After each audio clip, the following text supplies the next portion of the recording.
serial killers.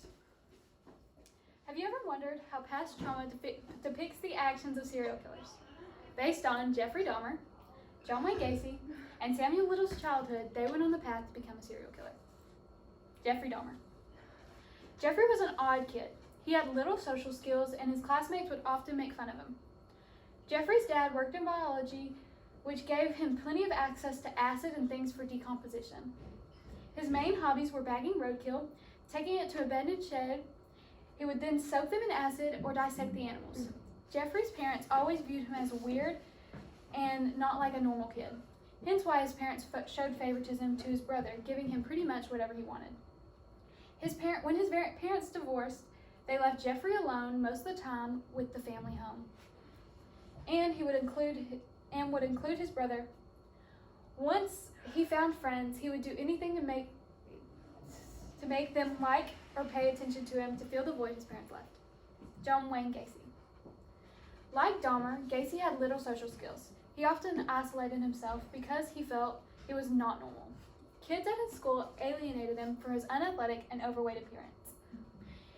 As he went through high school, Gacy realized he was attracted to men.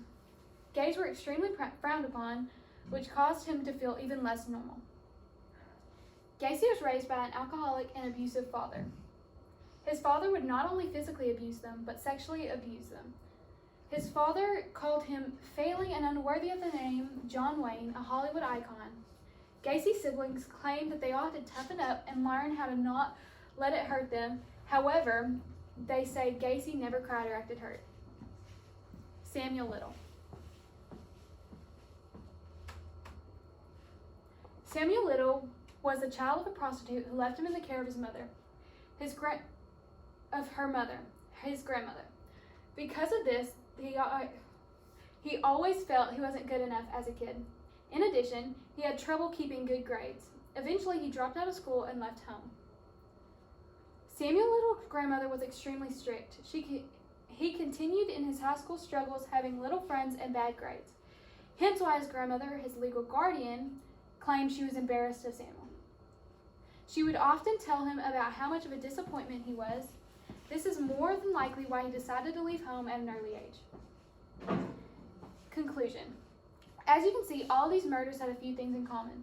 All of them had childhood trauma, social impediments, trouble with their parents, and trouble making friends. And something traumatic happening to their parents growing up, such as Dahmer's divorce and leaving him alone, Gacy's parents abusing him, Little's parents abandoning him as a kid. Not only what happened, but how the children were viewed. Dahmer's parents called him weird and strange. Gacy's parents found him sick and failing. And Little's family treated him like he was his mother, a disappointment and a criminal.